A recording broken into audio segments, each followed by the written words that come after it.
Voditeljka Novo jutro, Jutro s dušom i medijska ličnost. Jovana Jeremić našla se u centru skandala kada je njezina emisija privremeno zabranjena za emitovanje u Crnoj Gori. Crnogorski savet Agencije za audiovizualne medijske usluge donio je odluku o ograničavanju prijema i reemitovanja programa Novo jutro, Jutro s dušom, koji se prikazuje na TV Pink nakon kontroverznog sadržaja i govora u emisiji. Umjesto njenog programa, gledatelji u Crnoj Gori gledali su reprize drugog sadržaja, dok su na ostalim kanalima emisije išle po rasporedu. Odluka o zabrani izazvala je veliki publicitet i reakcije publike, jer se radilo o privremenoj mjeri koja bi mogla biti na snazi 6 mjeseci, a donesena je zbog kršenja prava i dostojanstva više nacionalnih i etničkih zajednica u sadržaju emisije. Stručnjaci napominju da takve mjere nisu česte, ali regulator mora paziti na načela zaštite prava u televizijskom programu prema Europskoj konvenciji o prekograničnoj televiziji. Nevjerojatno je da je emisija jutarnjeg programa završila na crnoj listi, posebno s obzirom na to koliko je utjecajna među gledateljima.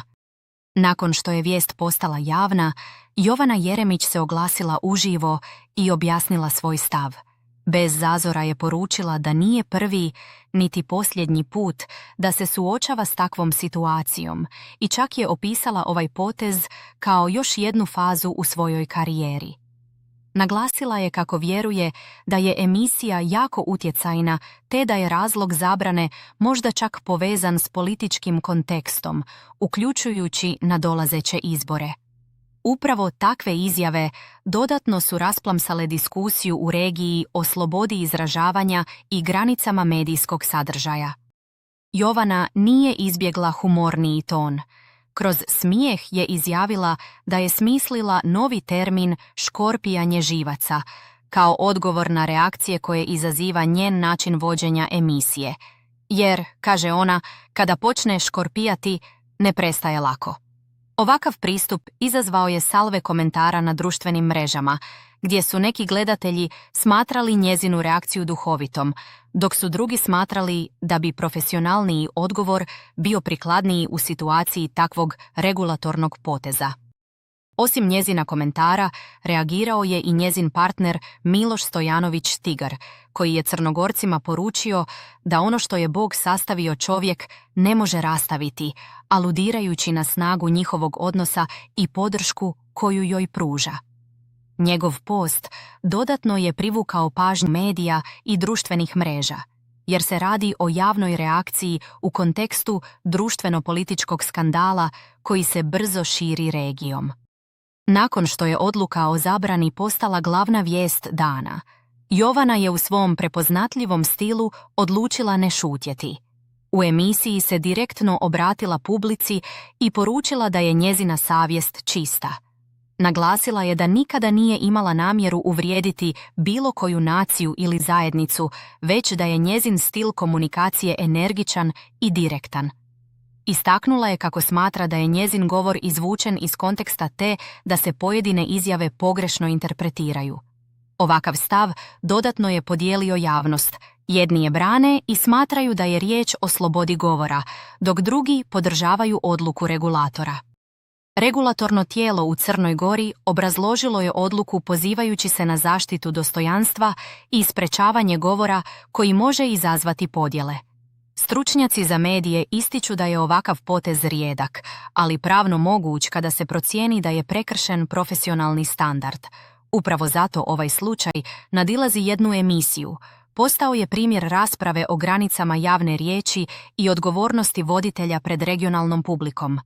Emisija se i dalje emitira u Srbiji bez promjena, što dodatno naglašava razliku u regulatornim pristupima. Jovana je u nastavku naglasila da joj gledatelji svakodnevno šalju poruke podrške. Kaže da joj je najvažnije povjerenje publike koja je prati godinama. Smatra da je njezina energija ono što emisiju čini drugačijom i da ne namjerava mijenjati svoj stil zbog pritisaka. Poručila je da će nastaviti raditi još jače i odlučnije, uvjerena da vrijeme pokaže tko je bio u pravu. Reakcije na društvenim mrežama podijeljene su. Dok jedni govore o cenzuri, drugi ističu važnost odgovorne komunikacije u medijima. Ova polemika pretvorila se u širu raspravu o slobodi izražavanja na Balkanu i ulozi televizije u oblikovanju javnog mišljenja. Bez obzira na sve, jedno je sigurno. Zabrana je dodatno povećala interes za njezinu emisiju. Paradoksalno, kontroverza je donijela još veću gledanost i medijsku pažnju. Pitanje koje ostaje jest: hoće li ova situacija promijeniti Jovanu ili će je učiniti još glasnijom? Kako se situacija razvijala, postalo je jasno da ova zabrana nije samo medijska vijest, već regionalna tema. Stručnjaci za komunikologiju istaknuli su da ovakvi slučajevi često postaju presedan za buduće odluke regulatornih tijela. Pitanje koje se nameće jest: gdje je granica između slobode govora i odgovornosti javne riječi? Jovana tvrdi da nikada nije imala namjeru širiti netrpeljivost, već da je njezin stil temperamentan i direktan. No upravo taj stil sada je pod povećalom.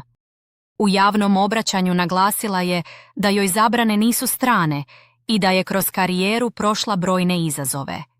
Smatra da je ovo još jedan test njezine izdržljivosti. Istaknula je da će nastaviti raditi s istom strašću i energijom, bez autocenzure. Kaže da vjeruje u publiku i da će istina uvijek pronaći put. Njezine riječi izazvale su snažne reakcije, od potpune podrške do oštre kritike. U međuvremenu, emisija se normalno emitira u Srbiji, što dodatno potiče raspravu o različitim medijskim standardima u regiji. Analitičari ističu da svaki regulator ima pravo procijeniti sadržaj prema vlastitim zakonima, ali i da ovakve odluke nose političku i društvenu težinu.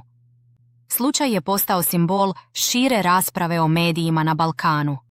Reakcije gledatelja i dalje su intenzivne.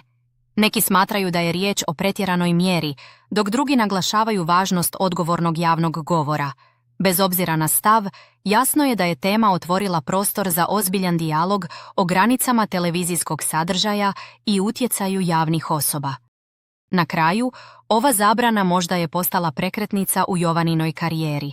Hoće li promijeniti ton ili ostati dosljedna sebi? Jedno je sigurno: ime Jovane Jeremić ponovno je u središtu pozornosti, a rasprava o slobodi medija tek počinje. Dok se čeka konačan razvoj situacije, jedno je jasno: ova zabrana dodatno je pojačala interes za svaki njezin potez. Jovana poručuje da ostaje dosljedna sebi i da će nastaviti raditi bez straha. Hoće li doći do promjena ili će sve ostati na razini polemike, pokazat će vrijeme. No već sad je sigurno da je ovaj slučaj ostavio snažan trag u regionalnom medijskom prostoru.